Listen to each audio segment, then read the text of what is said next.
আজকে আমরা শিখব যে বিভিন্ন প্রকার গাইড দিয়ে প্রেসার ফুড দিয়ে কিভাবে বিভিন্ন ধরনের জিপার সেলাই করে। প্রথমে আমরা সেলাই করেছি যে এটা হলো প্লেন গাইড।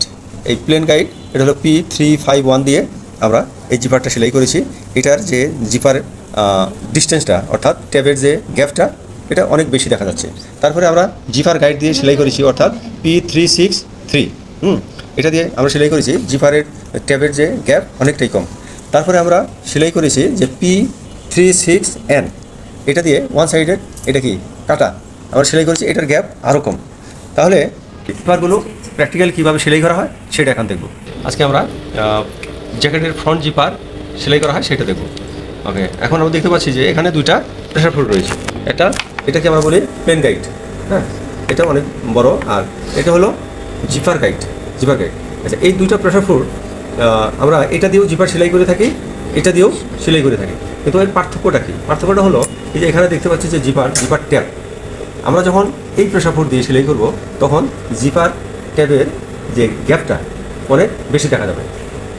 কখনো বাইরে রেকর্ড থাকে যে জিপারের ট্যাব মানে ক্লোজ হতে হবে। আচ্ছা, তখন আমরা কী করব, এইটা দিয়ে যখন সেলাই করব জিপারের যে ট্যাবের গ্যাপটা আছে সেটা অনেক কম হবে। প্রথমে এই প্রেসার ফুড দিয়ে সেলাই করব, তারপরে এটা দিয়ে সেলাই করব। জিপার সেলাই করার সময় অবশ্যই আমাদের এই যে হর্স রয়েছে, জিপার হর্স, এটা এই নিচের দিকে থাকবে। আমরা এই জিপারের যে ট্যাবটা এইভাবে ফোল্ড করে নেব। ওকে,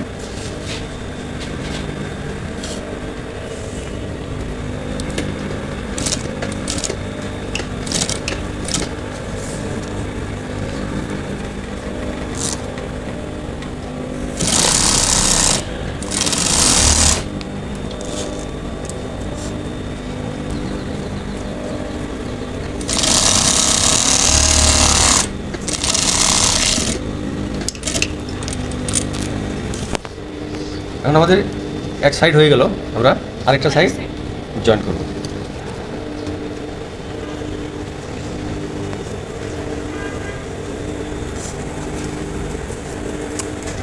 এটা আমরা সমান করে ধরে নিলাম।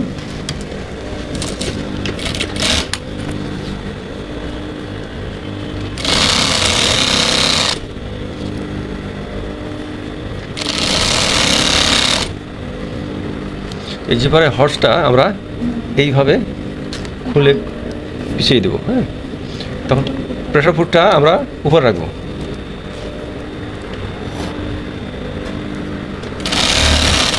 আবারও এই জিপার ট্যাপটা আমরা এইভাবে ফোল্ড করে নেব। হ্যাঁ,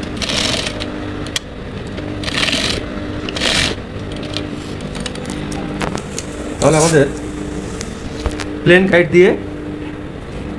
গাইড দিয়ে আমাদের জিপারটা অ্যাটাচ করা হয়ে গেল বা সুইং করা কমপ্লিট হলো। এখন আমরা দেখতে পাচ্ছি যে এইখানে গ্যাপটা কিন্তু অনেক বেশি। ওকে, তাহলে আমরা এই প্রেসার ফুডটা দিয়ে এখন সেলাই করব।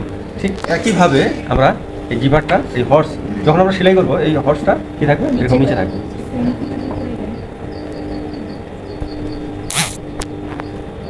এই ক্যাপটা আমরা ফুল করে নেব।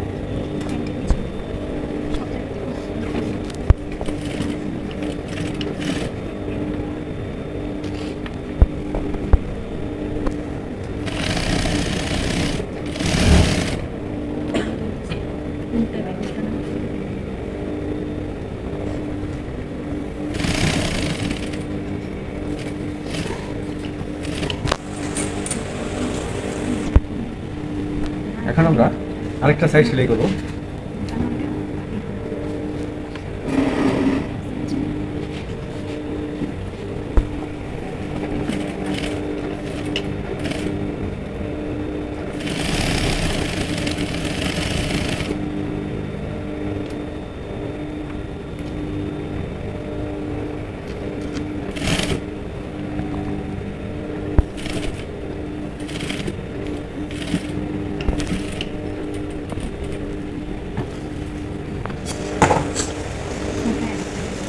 তাহলে কি আমাদের জিপার সুইং হয়ে গেল।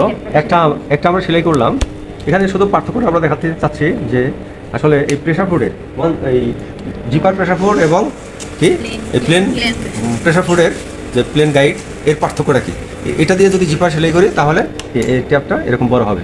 ওকে, আর দ্বিতীয়ত আর জিপার প্রেসার ফুড দিয়ে যদি সেলাই করি তাহলে এই জিপারের যে এই গ্যাপ থেকে যে এই ইসের মানে ডিস্টেন্সটা ফ্যাব্রিক্সের ডিস্টেন্সটা সেটা কম থাকবে।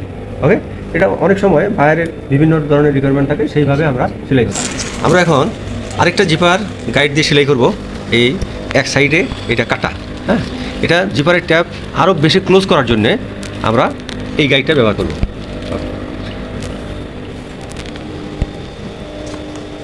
ঠিক একইভাবে এখানে জিপারের ট্যাপ আমরা ফোল্ড করে সুইং করব।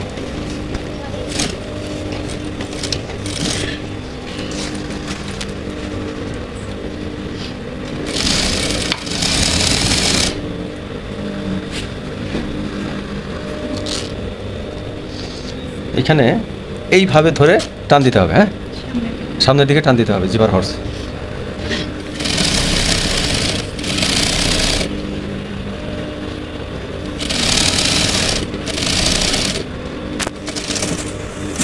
ফ্যাব্রিক সবসময় কি নিচে থাকবে, ফ্যাব্রিক সবসময় নিচে থাকবে। এইভাবে আমরা সমান করে ধরে নেব।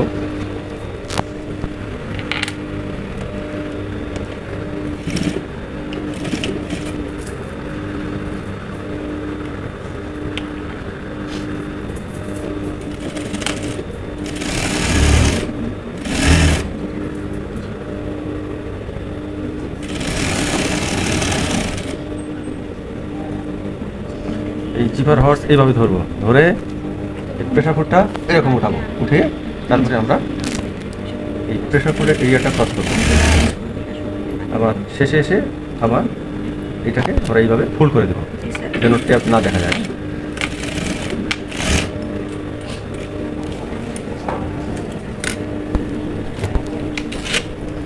ওয়ান সাইড যে কাটা প্রেশার ফিট রয়েছে সেটা দিয়ে আমরা সেলাই করলাম। এই গ্যাপটা কিন্তু আরও কম দেখাচ্ছে। তাহলে আমরা এই তিনটাই দেখে নিচ্ছি যে এটা হলো প্লেন গাইড। আমরা নাম্বার দেখতে পাচ্ছি যে P351। এই প্লেন গাইডটা দিয়ে জিপার সেলাই করেছি।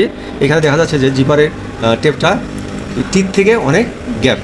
ওকে, তারপরে আমরা এটা সেলাই করেছি যে এটাকে সাধারণত বলা হয় জিপার গাইড, হ্যাঁ, জিপার প্লেন গাইড বলা হয়।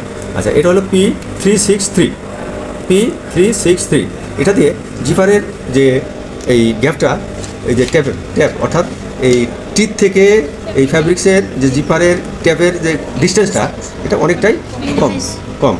P36N এটা এক সাইড কাটা থাকে। এটা কিন্তু লেফট রাইট দুই সাইডই আমরা এই জিপার গাইডটা রয়েছে এবং লেফট রাইট আমরা দুই দিকেই কাজ করতে পারি। তো এইটা দিয়ে আমরা সেলাই করে দেখলাম যে জিপারের যে ট্যাপের গ্যাপটা আরও কম। ওকে, এটা দিয়ে হিডেন জিপারও সেলাই করা যায়। হ্যাঁ, আমরা এরপরে হিডেন জিপারটা সেলাই করে দেখব।